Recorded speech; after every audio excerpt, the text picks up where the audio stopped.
Ce soir, le sujet, l'éveil de la conscience intérieure. Beaucoup d'individus qui, dans leur processus de développement, cherchent à avoir des réponses à des questions souvent insolubles, en apparence évidemment, ont besoin de points de repère extérieurs ou de points de repère dans la vie, au niveau de la forme surtout, éventuellement se trouvent devant des impressions qui génèrent constamment des illusions. Ce soir, nous recevons Bernard de Montréal pour nous parler de comment l'individu peut avoir accès à ces réponses sans subir le traitement de l'illusion et de la déception. Nous recevons donc Bernard de Montréal.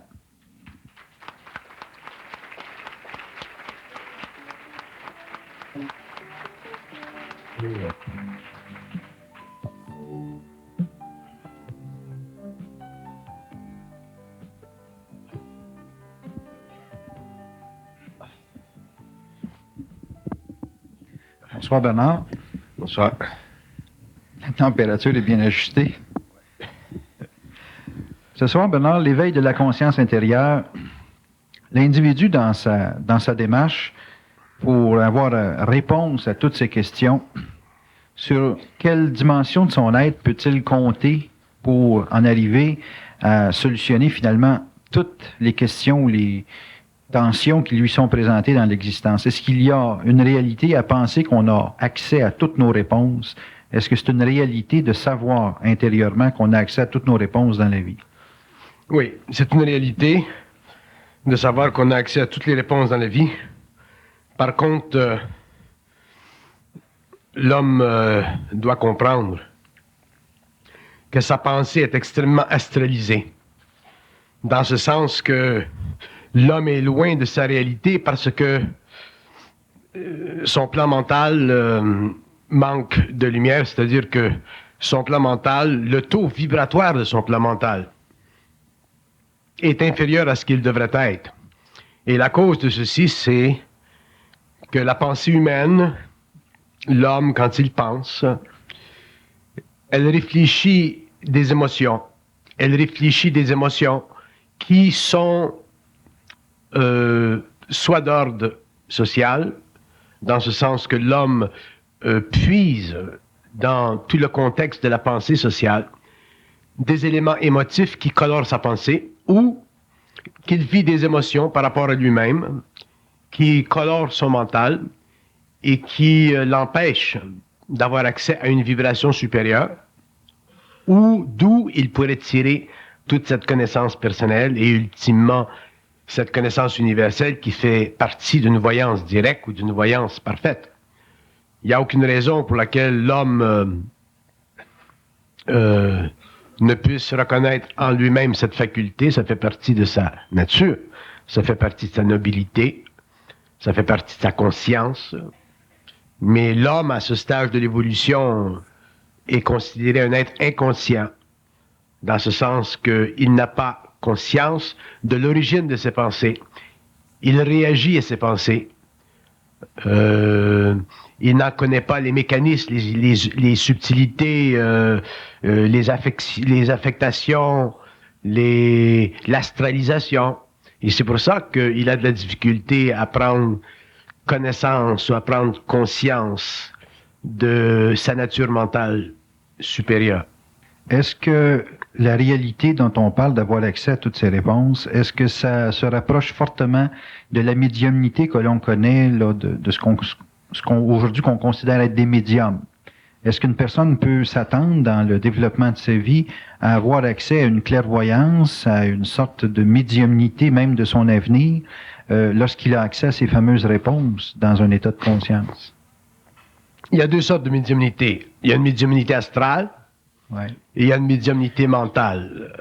Il y a des gens dans le monde qui sont médiums. Ce sont des médiums qui travaillent avec le plan astral, qui reçoivent de l'information à partir de guides spirituels, ainsi de suite. Et souvent, cette médiumnité astrale, elle est utilisée pour le service à l'humanité. Elle sert aux hommes qui viennent vers eux. Mais l'homme lui-même, lorsqu'il est en contact avec sa source, avec son plan mental supérieur, est en effet un médium Mais il n'est pas un médium astral, il est un médium mental, il est un médium parfait, il n'est pas au service de la race. Sa médiumnité n'est pas karmique.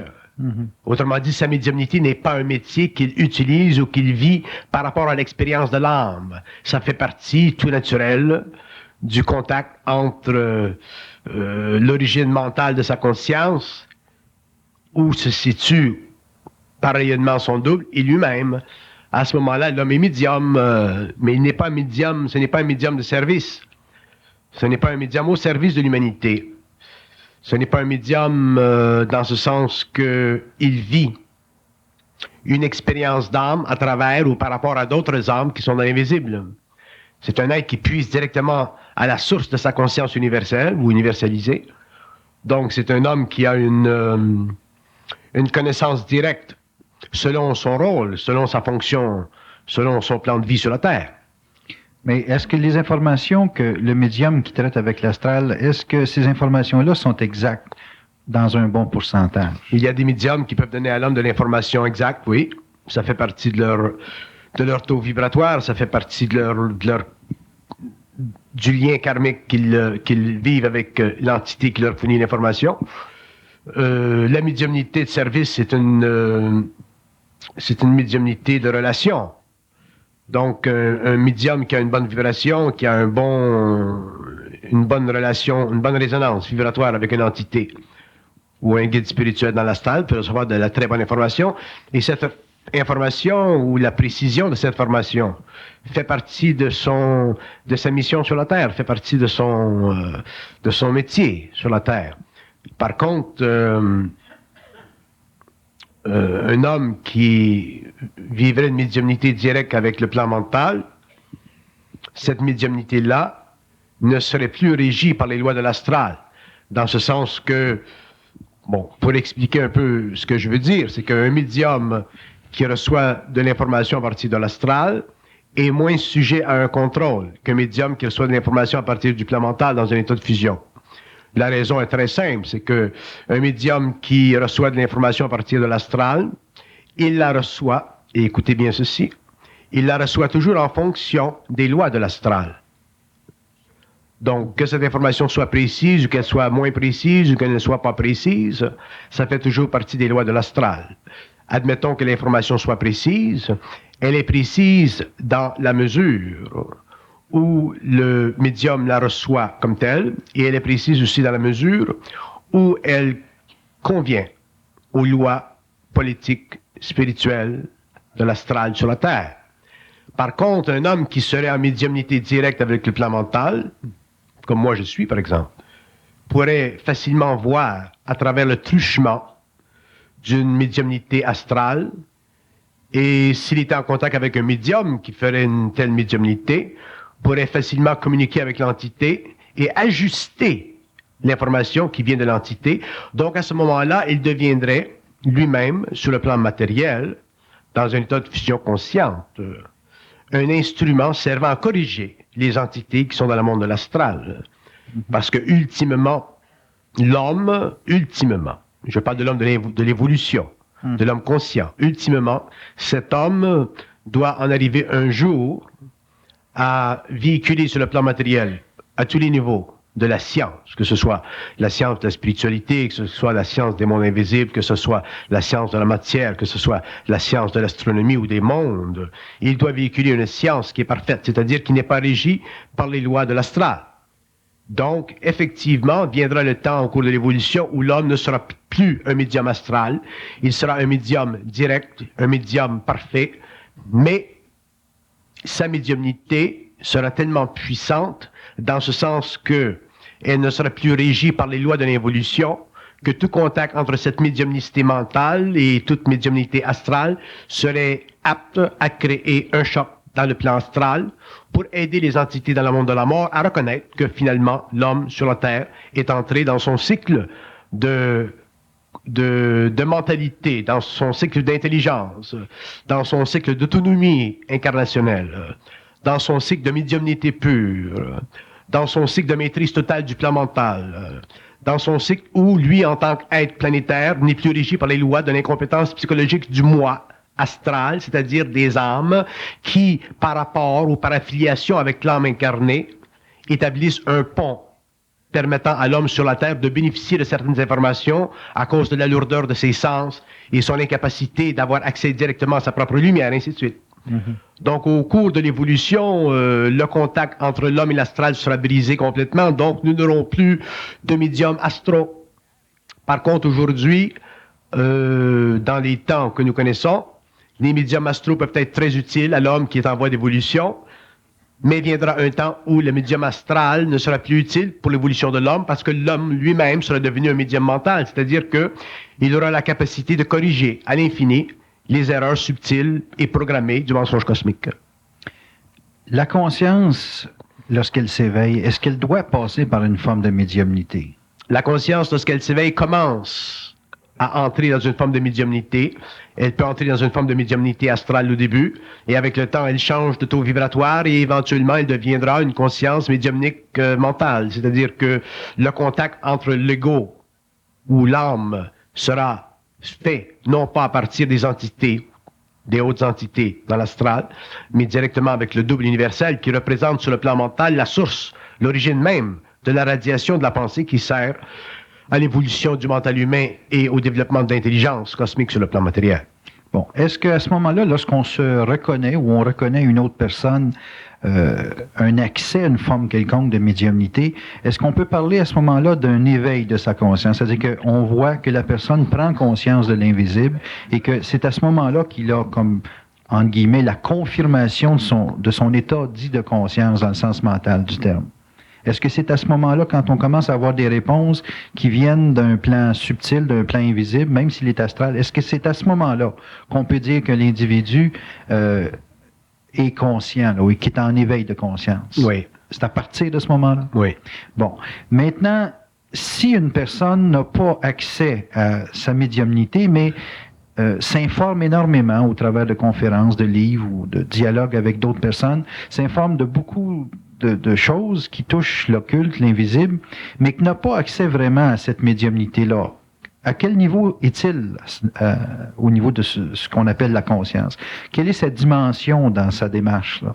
Ce contact avec d'autres esprits, d'autres individus, d'autres points de lumière créera en lui un éveil de conscience parce que ce contact mettra en vibration, en résonance sa propre énergie mentale, mettra en résonance son intelligence supérieure, aidera au développement de son intuition, facilitera le passage d'une certaine vibration occultée à un plan mental plus éveillé et permettra ultimement que l'individu se désagrège un peu en tant que ego rationnel, personnalisé, rationnel, pour devenir un ego plus ouvert, plus transparent, plus réel. Et ça fait partie de l'éveil de la conscience.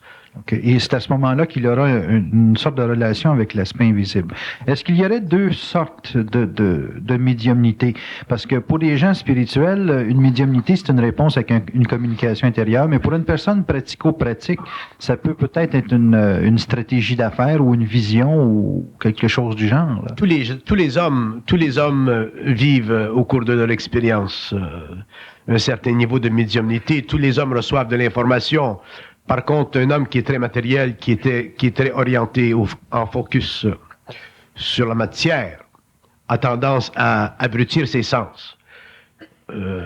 Par contre, de temps à autre, il va vivre certaines impressions qui vont passer en sournoise, si vous voulez, qui vont passer et qui vont le faire vibrer, mais il n'aura pas suffisamment de conscience pour prendre ces mouvements de l'esprit ou d'esprit supérieur à travers sa conscience. Il n'aura pas suffisamment de sensibilité pour mettre le doigt sur ces petits aspects de révélation entre un plan et un autre.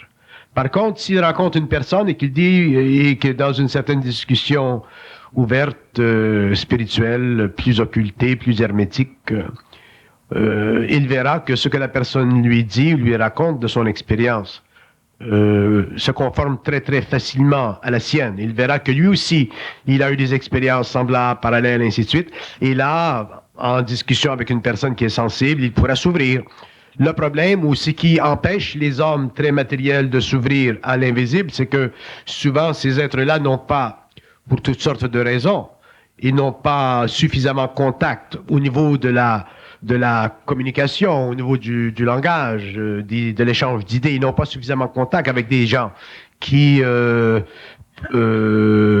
vibrent ces expériences. Mais tous les hommes sur la Terre, de quelque niveau qu'ils soient, ont quelque part au cours de leur expérience vibré certaines informations qui ne venaient pas de leur ego. Mais de là à en être très conscient, de là à faire avec de ceci une connexion avec les plans subtils, c'est une autre chose. Ça fait partie de l'évolution de l'âme. Il y a des âmes qui sont très, très réceptives à ces perceptions. Il y a d'autres âmes qui sont moins réceptives à ces perceptions. Et si l'on considère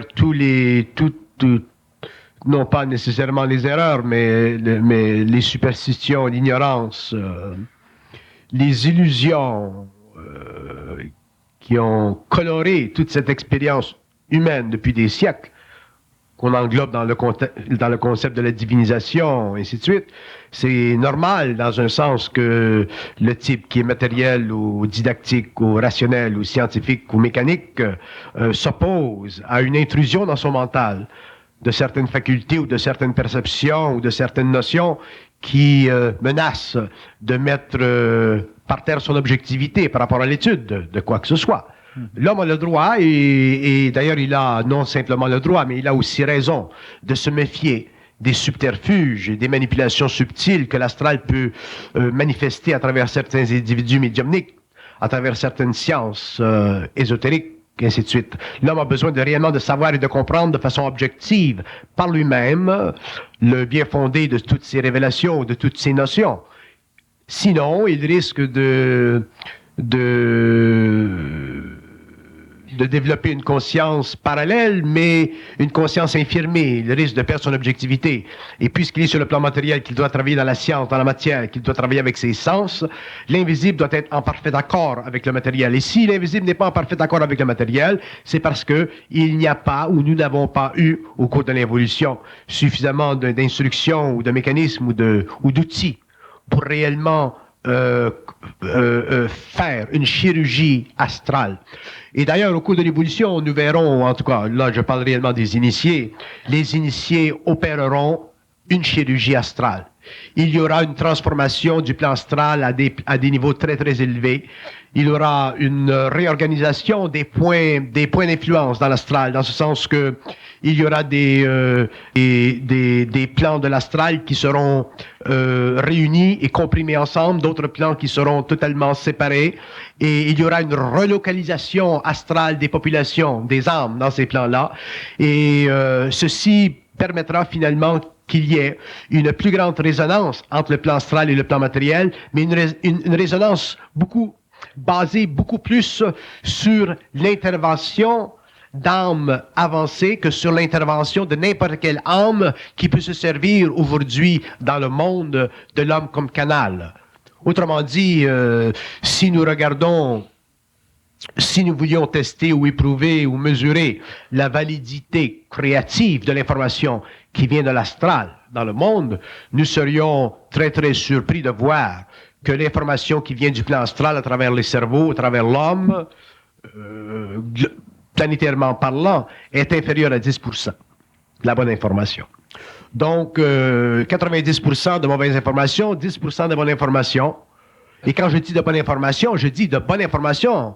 Bonne information veut dire, pour moi, une information qui ne s'oppose pas aux lois de l'évolution de la conscience mentale de l'homme. À partir du moment où une entité dans le plan astral s'oppose à l'évolution de la conscience mentale de l'homme, il est automatiquement assujetti à des lois de désinformation qui font partie de son monde. Mm-hmm. Donc, une entité, ce que j'appelle un bon médium, et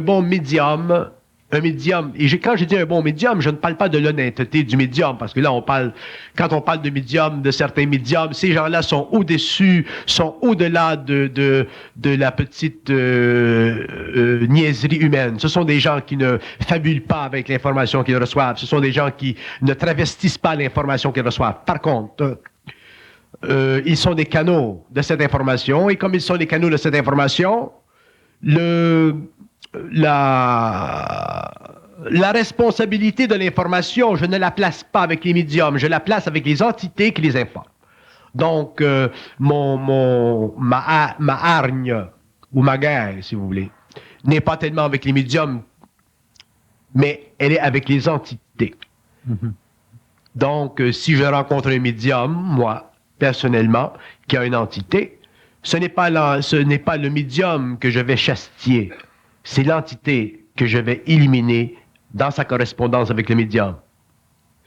Et les entités le savent. C'est pourquoi, quand j'entre en contact avec un médium et que je parle ou que j'explique ou que je dis à l'entité dans le monde de la mort que l'information qui est donnée au médium est sujette à des conditions qui sont réunies globalement dans tout l'ensemble du mensonge cosmique, cette entité doit éventuellement ajuster sa vibration. Et s'il ne le fait pas, la communication entre lui et les médiums est coupée.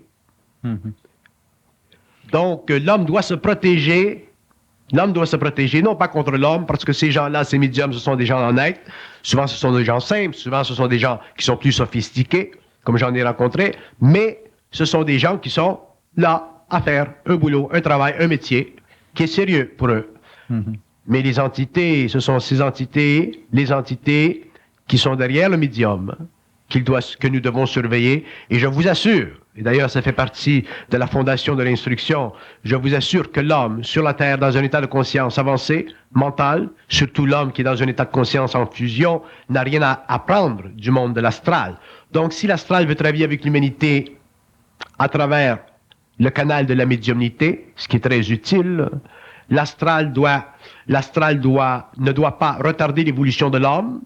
Mais par contre, si l'homme n'est pas suffisamment conscient des lois de l'évolution, à ce moment-là, il n'est pas capable, lui, de s'assurer que ce qu'il reçoit de l'astral invite l'humanité à une plus haute conscience. Mm-hmm. Et c'est à ce moment-là que le médium sur la Terre ne fait pas son travail. Autrement dit, ce que je veux dire.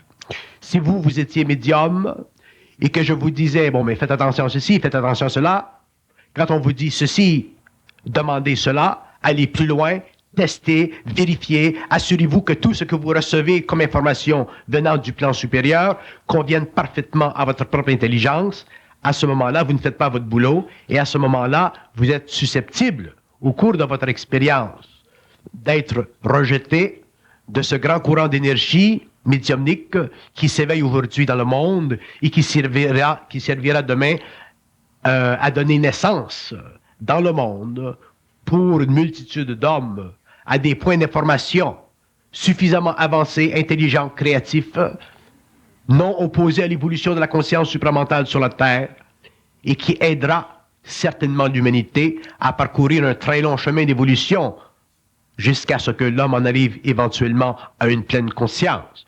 Donc les médiums, nous devrions aujourd'hui commencer dans le monde à regarder les médiums comme des êtres sincères, à regarder les médiums comme des êtres qui sont importants dans l'évolution de l'humanité, mais aussi à regarder le fait et à concevoir et à prendre conscience du fait que les entités qui leur fournissent de l'information sont réellement ces êtres, ou celles, ou ceux qui sont directement responsables de l'affection qu'ils peuvent ou des conséquences qu'ils peuvent avoir sur l'évolution de l'humanité. Donc, le point, avant de finir, que je veux dire, on devrait commencer à ne pas chastiller les médiums, mais on devrait commencer à prendre conscience de la valeur de l'information qui vient des plans subtils. Si nous avons la faculté, ou les connaissances, ou le pouvoir vibratoire, aider les médiums à ajuster leur relation avec le plan astral, jusqu'à ce que le médium lui-même un jour devienne un médium mental. Et à ce moment-là, probablement que ce service à l'humanité sera arrêté, il n'y aura plus de karma de l'âme, mais après ça, le médium ne travaillera plus comme il le travaillait par le passé. Nous sommes rendus à ce stage-là. Bon, dans un processus de conscience, la question que j'avais en tête, c'est on devient tous médiums éventuellement dans le temps. Vous dites qu'on a accès à 10% de vérité ou de réalité et 90% d'une sorte de mensonge cosmique ou de mensonge. l'individu qui est dans un processus de conscience qui ne vise pas à travailler avec la médiumnité, mais qui se rend... Je vous arrête une seconde. Quand je dis que nous avons accès à 10% d'informations, 90% de Tromperie. de conditions ou d'informations conditionnelles régies par le mensonge cosmique. Ce que je veux dire, c'est que vous ne pouvez pas demander à une entité qui est dans le monde de l'astral de connaître les lois du mensonge cosmique. Ah, OK. Les lois du mensonge cosmique qui ont été découvertes par l'homme en fusion sur la Terre. Vous ne pouvez pas demander à l'entité qui est dans le monde astral de connaître l'origine de ses pères. Vous ne pouvez pas demander à l'entité dans le monde de l'astral de connaître les forces qui gouvernent ce plan de la mort. Donc, les entités dans le monde de l'astral vont toujours répondre à l'homme en fonction de leur ignorance et aussi en fonction de leurs attributs, qui est celui de toujours maintenir l'homme dans un certain niveau de déséquilibre. Si l'astral répondait à l'homme de façon directe, dans la mesure où le mental peut répondre à l'homme de façon directe, à ce moment-là, l'homme entrerait en initiation solaire. Pourquoi? Parce qu'à partir du moment où le mensonge cosmique est soulevé de la conscience de l'homme, à partir du moment où la conscience humaine réflexive ou la pensée humaine réflexive est fusionnée à la pensée cosmique créative, la nature du moi et la conscience du moi et la validité du moi, la structure psychique du moi est altérée. Pourquoi? Pour permettre finalement une restabilisation des énergies cosmiques à l'intérieur des principes de l'homme, ce qui crée l'homme nouveau. Mais nous sommes des êtres de mémoire. Nous avons des âmes qui ont parcouru un certain niveau d'évolution. Nous avons des âmes qui sont en elles-mêmes de la mémoire. Nous avons des personnalités qui sont l'expression de tout ce qui est gardé dans la mémoire de l'âme. Certains de nous sommes habités par des entités astrales et ne le savent pas. Donc, la conscience de l'homme est tellement limitée par la brisure du contact entre lui et sa source, qu'aussitôt que une entité du plan astral ou du haut astral viendrait vers l'homme pour lui révéler des choses qui seraient à la mesure de la conscience mentale, cette entité serait incapable de le faire. Une raison parce qu'elle n'est pas en fusion, et l'autre raison parce qu'elle serait empêchée d'aller trop loin dans les archives, elle serait empêchée d'étudier trop tout le réseau de communication des systèmes psychiques qui conviennent à la structuration mentale de l'ego affligé ou de l'ego avec lequel elles sont en travail. Nous devons reconnaître, d'ailleurs nous reconnaîtrons au cours de l'évolution, que chaque être humain appartient dans le cosmos à un système d'information, à un système de communication particulier. Il y a des êtres humains dans le monde qui appartiennent à certains réseaux universels de communication. Vous avez d'autres êtres humains qui appartiennent à d'autres réseaux de communication. Ce sont différents programmes de vibration qui permettent à l'être humain de communiquer sa pensée sur le plan de l'expérience matérielle d'une façon qui convient à la totalité de son mémoriel. Donc, si vous avez des êtres humains dans le monde qui ont accès à un système de communication vibratoire qui est extrêmement avancé et qu'ils viennent en contact avec d'autres êtres humains qui ont un système de communication vibratoire différent, si ces êtres-là ne sont pas capables de contrôler l'énergie, la résonance de la vibration de leur système vibratoire, ils peuvent détruire et causer des dommages à la conscience de l'homme en évolution. C'est la même chose sur le plan astral. Dans le plan astral, vous avez des âmes qui appartiennent à certains réseaux de communication, d'autres âmes qui appartiennent à certains réseaux de communication. Et ce qui fait la particularité de la médiumnité, c'est que vous avez sur le plan matériel un homme qui appartient à un certain réseau de communication, qui est en harmonie vibratoire avec une entité dans le monde de la mort qui appartient au même réseau de communication. C'est pour ça que lorsque vous avez une âme incarnée et une âme désincarnée qui communiquent ensemble dans ou à travers, ou en utilisant un système de communication qui leur est identique, ces deux êtres-là ne sont pas capables de sortir de leur réseau de communication, de sorte que le médium qui reçoit l'information l'information en résonance avec l'entité qui la donne. L'entité qui la donne en fonction d'une résonance qui est en harmonie avec celui qui la reçoit. Donc, il se crée un cercle vicieux. Et ça, c'est la raison absolue et fondamentale pourquoi les médiums, au cours de l'évolution qui a duré pendant des milliers d'années, n'ont pas été capables de donner à l'homme une science universelle. Si nous regardons d'une façon intelligente et simple l'évolution de l'humanité, oublions l'Atlantide, regardons simplement les civilisations que nous connaissons. A parlé des muses. Nous avons rencontré des muses tout partout dans la littérature. Les grands cerveaux de l'humanité ont été en contact avec des niveaux d'inspiration qui étaient effectivement des niveaux de communication médiumnique, jusqu'aux plus modernes. Victor Hugo, Chateaubriand, ainsi de suite. Byron, en Angleterre. Donc, si l'humanité, dans sa relation télépathique avec le plan astral, n'avait appartenu qu'à un identique système de communication, aujourd'hui, des hommes comme moi ne seraient pas nécessaires. Dans ce sens que l'instruction ne serait pas nécessaire dans le monde parce que nous aurions eu accès à l'universalisation de la connaissance. Mais ce n'est pas ce qui s'est produit. Nous avons eu au cours des siècles de l'information qui a neutralisé d'autres informations, Regardez simplement les questions philosophiques ou occultes ou métaphysiques ou métapsychiques que nous posons par rapport à la réincarnation. Vous avez des hindous qui parlent de la réincarnation, de l'homme qui revient dans un corps animal. Vous avez des orientaux qui parlent de la réincarnation de l'homme et qui n'y croient. Il y a d'autres qui n'y croient pas. Il n'y a aucune unanimité sur la réincarnation. On n'a même pas fait la différence entre la réincarnation et l'incarnation directe, ainsi de suite. Nous avons beaucoup de choses à étudier en ce qui concerne l'origine des pensées, l'origine des notions occultes, hermétiques de l'humanité, et c'est ce qui commence présentement à se faire. Mais la raison pour laquelle nous n'avons pas été capables pendant l'évolution de le faire, c'est parce que les hommes ont appartenu à différents niveaux, à différents systèmes de communication. Pourquoi? Parce que les hommes ne viennent pas tous des mêmes planètes. Il y a des hommes dans la galaxie qui viennent de très loin. Il y a des hommes dans la galaxie qui viennent d'autres planètes.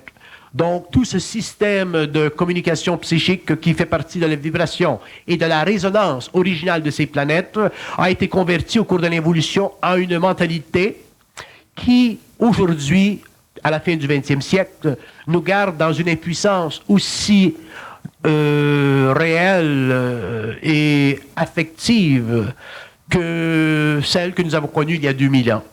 La relation ou la division entre le champ mental ou l'aspect psychologique du mental chinois, japonais, russe, américain, allemand, aujourd'hui, nous le retrouvons.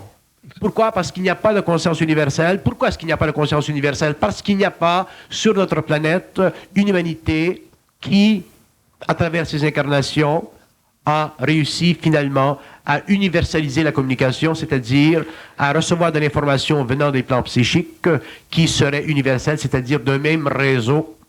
C'est ce que l'évolution fera. Donc, lorsque je parle de l'évolution de l'humanité, je parle de la séparation.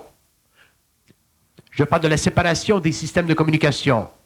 Le phénomène de la tour de Babel, c'est la séparation des systèmes de communication. Si on vous demande qu'est-ce que c'est le phénomène de la tour de Babel, qu'est-ce que c'est la confusion des langues? La confusion des langues, c'est la séparation des systèmes de communication dans le monde à cause des relations extratemporelles que les hommes ont vécues pendant des très grandes périodes de temps, en relation avec des origines planétaires totalement différentes. Donc, vous ne pouvez pas demander à des hommes qui viennent de différentes planètes dans le cosmos et qui s'incarnent sur la Terre d'arriver dans leur milieu terrestre et de parler avec une vibration ou une résonance qui soit universelle. C'est ça la tour de Babel. Mais on ne nous parle pas de la tour de Babel lorsque nous sommes en contact avec l'astral. Les entités ne nous disent pas, mais moi je viens de tel endroit, l'autre vient de tel endroit, l'autre vient de tel endroit.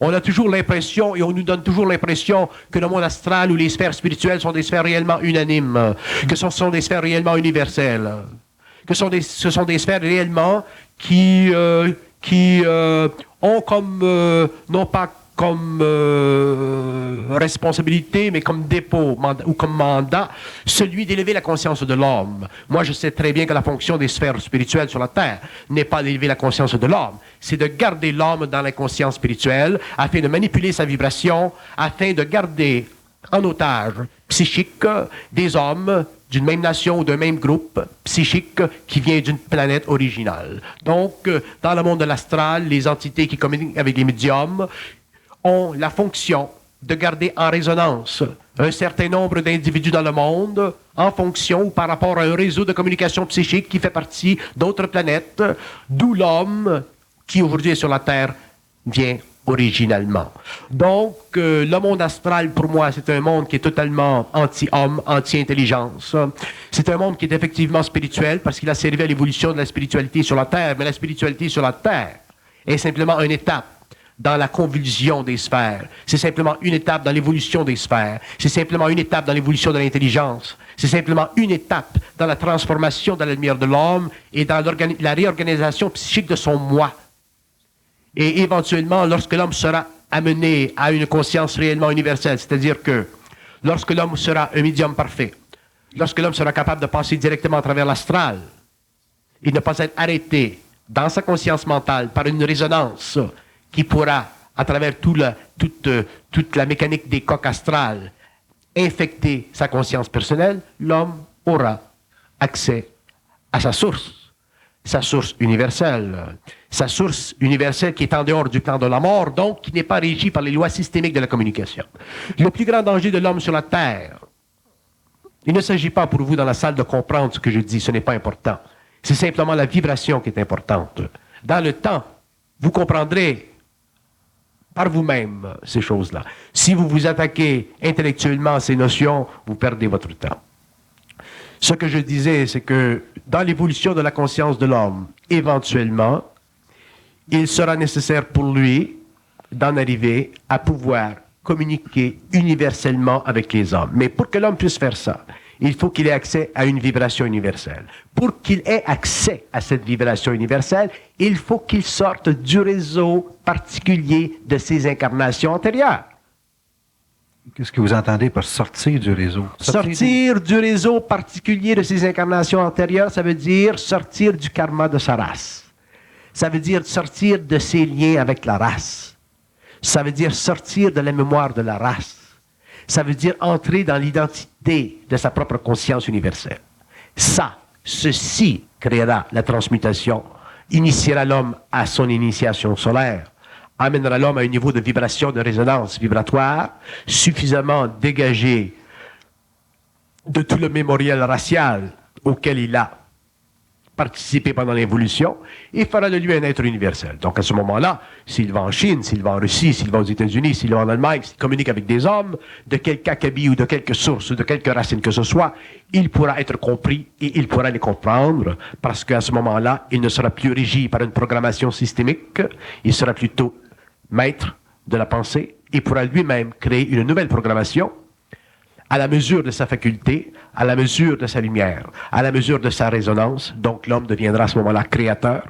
Il ne sera plus régi par les lois de l'évolution, il ne sera plus régi par les lois de l'incarnation, il ne sera plus régi par les lois karmiques, il ne sera plus régi par les lois de l'âme. Il sera simplement le produit ou le résultat d'une fusion, c'est-à-dire de l'alliance entre l'esprit, qui est la source de l'intelligence, universellement parlant, l'âme, qui est le centre de sa réalité, mais sans périsprit, c'est-à-dire sans cette mémoire karmique, et l'ego qui, une fois rendu transparent, deviendra un outil, un élément extrêmement important pour le développement de la conscience ou de la science sur la Terre, ou dans différents systèmes avancés.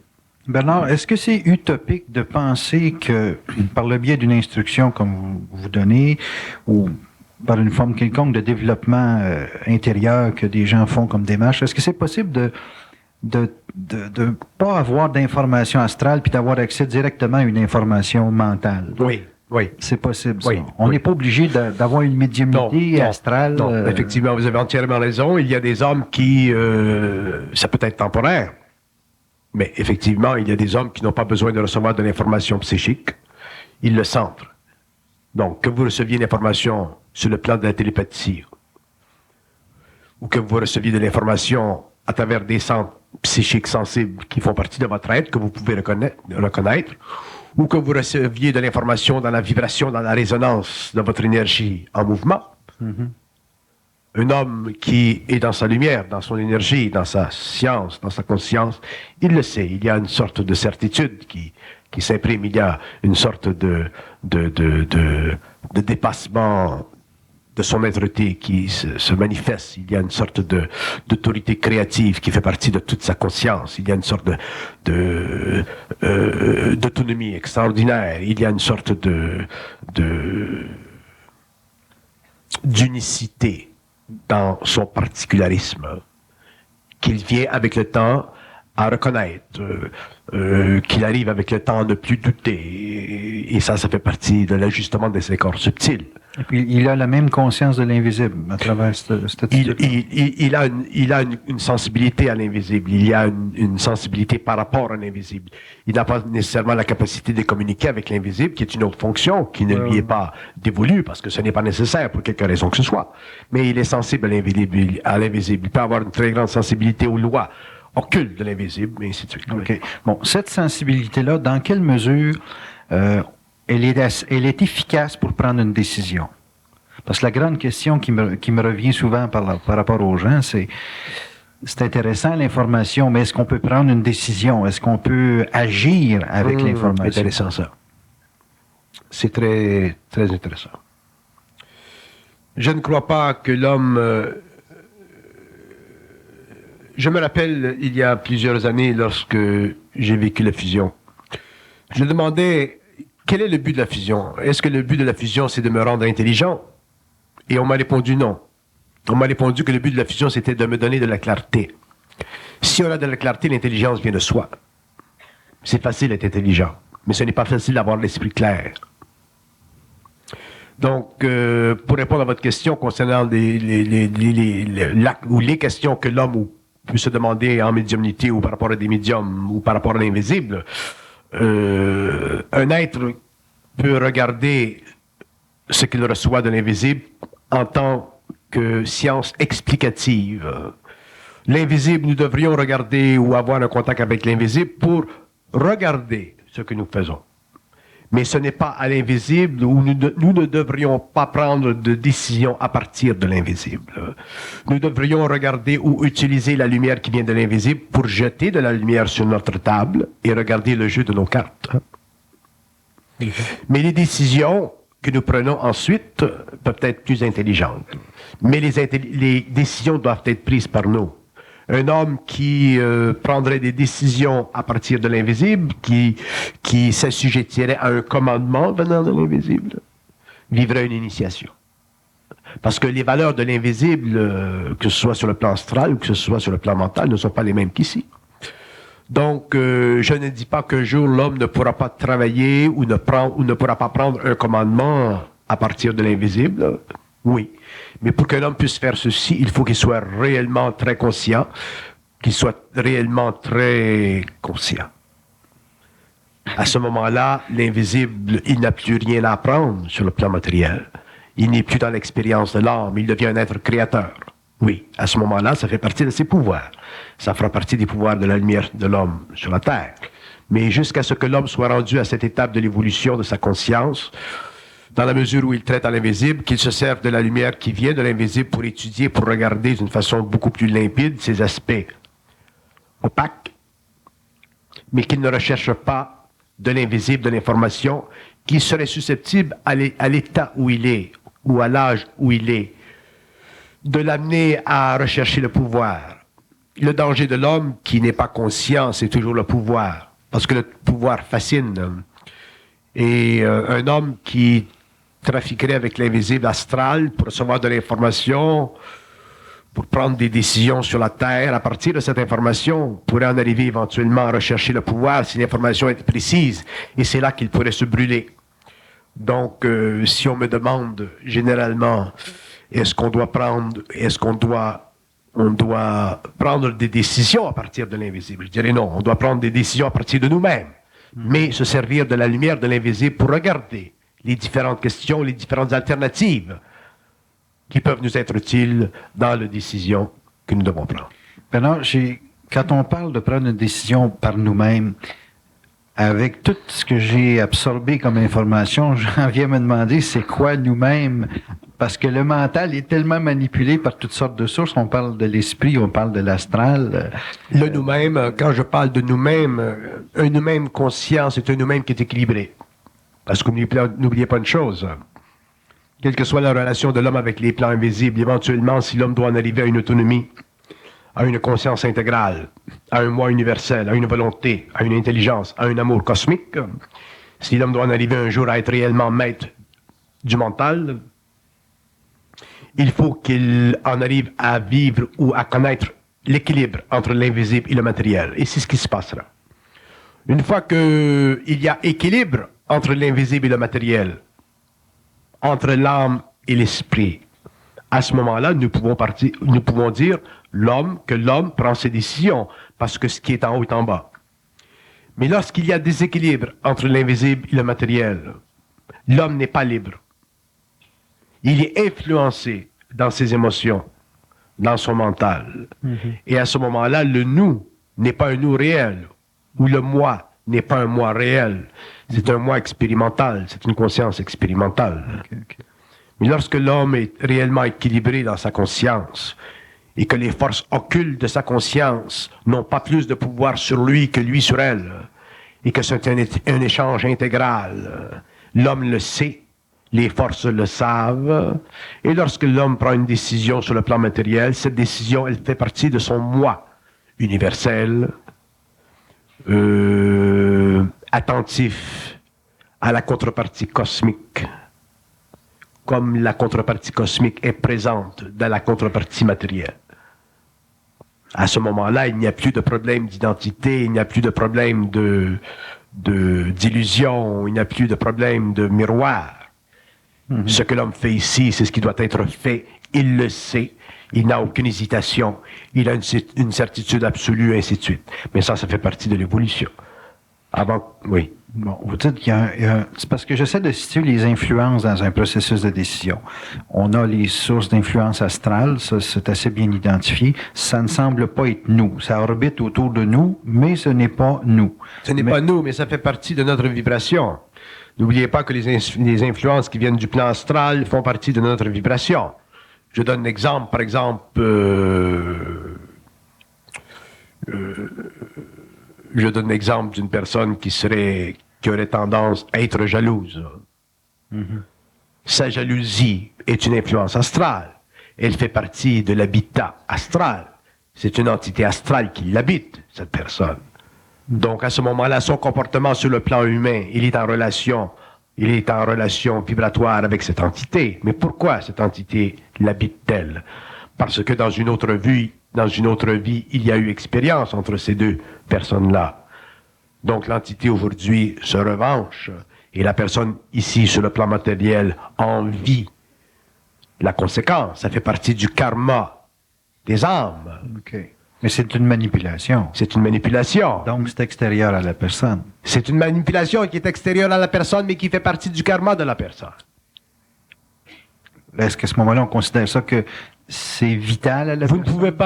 Vous ne pouvez pas enlever à l'homme la responsabilité de ses actes sur la terre, parce qu'il est habité par une entité. Vous ne pouvez pas dire, ah ben ce type-là, il a tué une personne avec un fusil parce qu'il a entendu une voix. Oui. Effectivement, sur le plan légal, vous pouvez le faire et dire, bon, ben cet homme-là, c'est un homme qui a perdu ses facultés. Bon, nous lui donnons une peine réduite. D'accord. Mais je parle sur le plan karmique, sur le plan des sciences occultes du mental. Cet homme qui tue quelqu'un parce qu'il a entendu une voix et qui est habité par une entité, a un lien avec cette entité. Et il est responsable de Et il est responsable de ce lien, et il est responsable de briser ce lien. Ah, okay. S'il en arrive à briser ce lien, à ce moment-là, ce phénomène antisocial de tuer quelqu'un ne pourra plus se reproduire, parce qu'il ne sera plus habité par une entité qui cherche, à travers cette action, à le garder dans l'oppression de la société. Pour quelque raison que ce soit, dépendant du cas. Il faudrait étudier chaque cas. Chaque meurtrier a son entité. Ben Manson, c'était Manson, c'est un cas c'est un qui est cas. évident, là. Mais ça se passe tous les jours à Montréal, ça se passe tous les jours dans les journaux. Mais on ne regarde pas le phénomène de l'entité parce que la psychologie aujourd'hui n'est pas suffisamment occulte, c'est normal.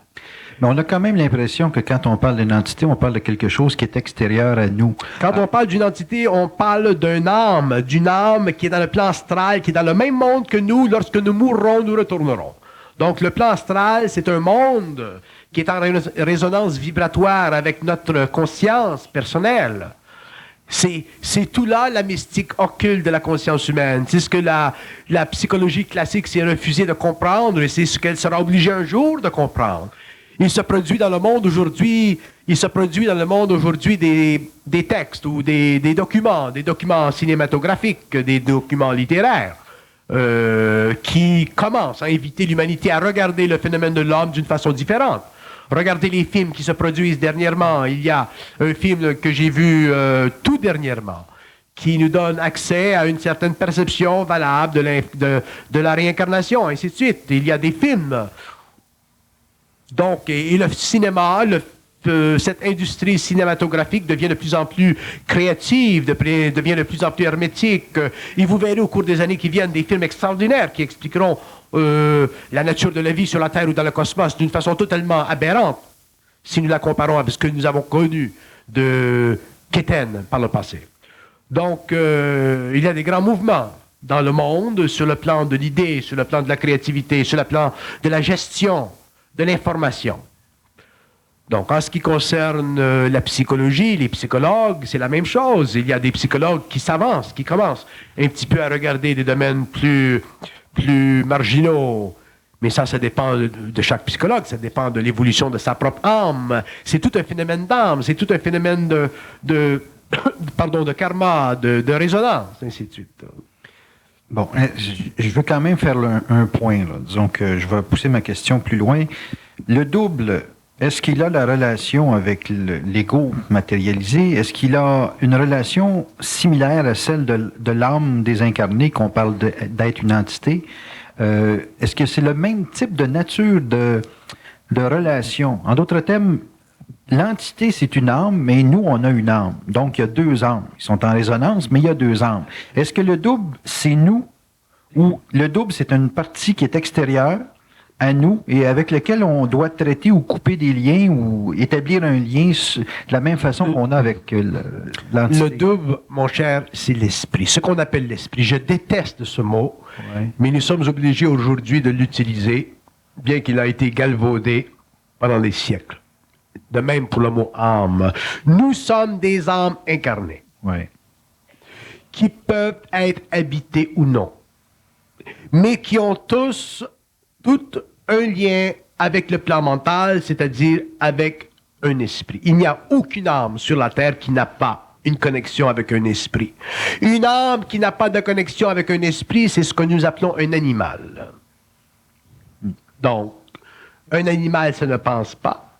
Un homme, ça pense, et la différence est dans cette connexion. Donc, tous les hommes ont un esprit.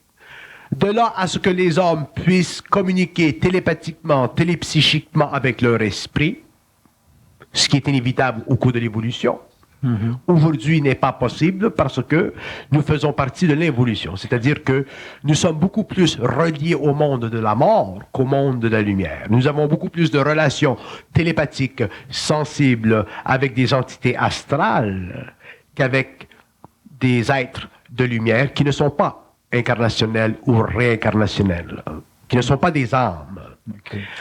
Pour que l'homme ait contact avec ces êtres-là qui sont ou qui représentent ultimement son principe cosmique, relié à l'âme, dont l'axe transperce l'ego pour la manifestation humaine, pour que l'homme ait contact avec ce principe, il faut qu'il en arrive à dépasser la relation consciente ou inconsciente avec les plans astraux des âmes qui influent sur sa conscience personnelle et qui créent ce que j'appelle la personnalité. Donc, pour moi, la personnalité de l'homme est une invitation psychique à une forme quelconque de télépathie, consciente ou inconsciente. Un homme qui a de la personnalité, c'est un homme qui est plus ou moins influencé à partir du plan astral. Que ce soit d'une façon consciente, comme dans le cas des médiums, ou que ce soit inconscient dans le cas de l'humanité en général, le phénomène demeure que de la personnalité, c'est de la désinformation. Passe l'homme de la personnalité à la personne, passe l'homme de l'évolution à l'évolution, nous avons non plus une personnalité, nous avons une personne. Une personne, c'est quoi? Une personne, c'est une âme mise en résonance avec un principe cosmique qu'on appelle aujourd'hui l'esprit, qui est totalement, ou dont les deux aspects sont totalement harmonisés à travers une lentille qu'on appelle l'ego, c'est-à-dire à travers le plan mental humain, ce qui crée une conscience supramentale au lieu d'une conscience mentale dans le cas antérieur. Bon, la communication, quand on est dans un stage supramental, la communication avec cet esprit, est-ce que c'est divisible de nous ou si on est dans une unité? En d'autres termes, mais là, l'unité... C'est parce que quand on dit donner confiance dans une décision à l'invisible, vis-à-vis de l'astral, je peux comprendre le facteur de désinformation. Même chose par rapport à l'esprit. L'homme ne peut pas se permettre de donner confiance. Je remets toujours ça, ce fameux phénomène. L'homme ne peut pas croire. Parce que croire, c'est une insuffisance. À partir du moment où vous croyez, que vous croyez la mouche, ou que vous croyez le chien, ou que vous croyez la belle-mère, ou que vous croyez l'entité, ou que vous croyez l'esprit, croire, c'est être en dessous d'eux. Et l'homme n'a pas à être en dessous de quoi que ce soit. L'homme doit être au-dessus de tout, c'est-à-dire qu'il doit être au-dessus de toute forme de résonance astrale dans sa conscience. Donc, vous ne pouvez pas parler, vous ne pouvez pas dire, l'homme, que je comprends que l'homme ne croit pas des entités parce que ce sont des âmes incarnées qui sont encore reliées par le rôle de l'expérience et que l'homme peut se permettre de croire l'esprit. Il n'y a pas de différence. Croire, c'est croire, et croire, c'est anathème. Et dans l'instruction, l'homme découvrira que toute forme de croyance est impossible pour un être qui a une conscience intégrée, c'est-à-dire pour un être qui est en parfait équilibre dans son réseau d'énergie entre le plan matériel et les plans psychiques. Bon, je change le mot croire pour reconnaître. Bon. Okay? Parlez-moi pas de croire. Ce que je veux savoir, c'est que, supposons, là, mais là, on met un théorème, là, supposons qu'on élimine l'astral et qu'on a une relation c'est très clair, c'est avec l'esprit. Ce qui traite avec l'esprit, ce qui ne croit pas à l'esprit, ce qui reconnaît l'esprit ou ne reconnaît pas l'esprit, c'est quoi? C'est-tu l'esprit qui se reconnaît à l'intérieur de l'ego ou c'est l'ego qui a un aspect très personnel qui reconnaît l'esprit? C'est l'esprit qui se réfléchit à travers l'âme sans aucun courant astral qui assombrit sa vibration et qui permet à l'ego sur le plan mental de ne pas vibrer par réflexion, ce qui permet à l'esprit d'être à la fois présent sur le plan humain et à la fois présent sur le plan cosmique, ce qui permet à l'esprit de vivre instantanément la multidimensionnalité de la conscience humaine et qui permet à l'homme de vivre instantanément la multiplicité de sa conscience perfectionnée, c'est-à-dire ce qu'on appelle la conscience des cellules.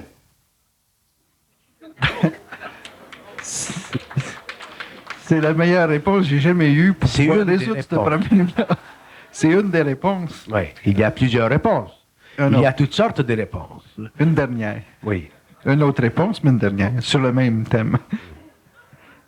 Vous en voulez une autre réponse? Oui, parce qu'il reste 1 minute. Il reste 1 minute. Bon, je vais me reposer. Non, mais c'est parce que c'est la grande question des gens. Ils disent souvent, face à l'esprit, reconnaître l'esprit ou ne pas donner à l'esprit une crédibilité quand on est en pleine action sur le plan matériel. Qu'est-ce qui a la force de faire face à son esprit? Et puis là, vous venez de répondre. Je ne pourrais pas répéter, malheureusement. Pour moi, c'est la grande réponse. Parce que c'est la grande question qu'une personne se pose quand il est dans le jus du moi. Là. C'est qui ce moi face aux forces? C'est la grosse problématique. Qui je suis, moi, pour être capable de faire face aux forces? C'est souvent cette grande question-là que les gens se posent. Parce que les forces font partie de l'homme. L'homme est un plan des forces. On ne peut pas séparer l'homme. On ne peut pas dire que l'homme, c'est simplement un corps physique ou c'est simplement une enveloppe astrale. L'homme, c'est tout ça. L'homme, c'est une totalité. On a tendance à diviser l'être humain. Et ça, on le fait parce que nous sommes des êtres rationnels, nous sommes des êtres logiques. Vous pouvez pas, essentiellement, vous pouvez pas séparer le volant de l'auto des roues. Mhm. Vous pouvez pas. Exact. Techniquement, rationnellement, oui. Mais psychiquement, essentiellement, vous ne pouvez pas séparer le volant de la roue ou du moteur. L'auto, c'est une intégralité. Donc, dans l'auto, il y a l'esprit, il y a l'âme, il y a l'homme. Dans l'homme, il y a l'esprit, l'âme et l'auto. Merci beaucoup.